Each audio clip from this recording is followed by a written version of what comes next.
Yung lahat at sa mga magigiting nating campers dyan at sa masusugid naming mga customer. Ngayong ano to ay gusto kong itong video na papakita ko ay para makatulong sa ibang mga baguhan na campers, lalo-lalo na yung mga magsisimula pa lang, yung gusto nila mag-invest ng mga gamit. So, mas makakatulong sa inyo to.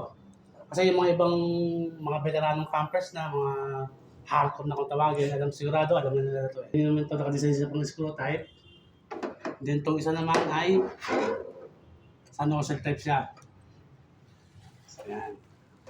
Ang gusto ko lang malaman nyo na pag screw type ang gamit nyo, so ito ang gamit nating butane. Yan. Bounce. Maganda yung bounce na butane. Solid yan. Yan po, simulan po natin na ilagay.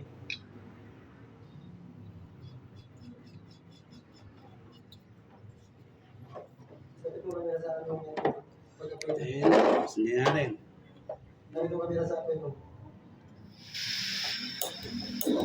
Yan siya. Okay. Magana siya. Siya ay nakadesign sa screw type. Ma'am sir. Pero pwede niyong gamitin. Mas madali po siyang mahanap sa mga Ace Hardware. Makakakita na po kayo dito.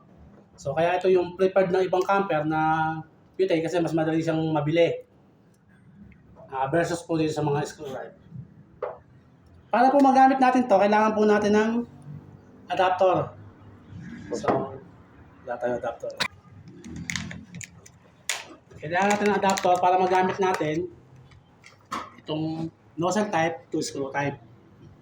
So, madali nyo siyang gawin. Kailangan nyo ng adapter, screw nyo lang siya dito. Screw lang. Medyo higpitan natin ng konti para yan. Pwede natin para magamit natin itong mahaba na nozzle type kung tawagin nila. Yan, try natin.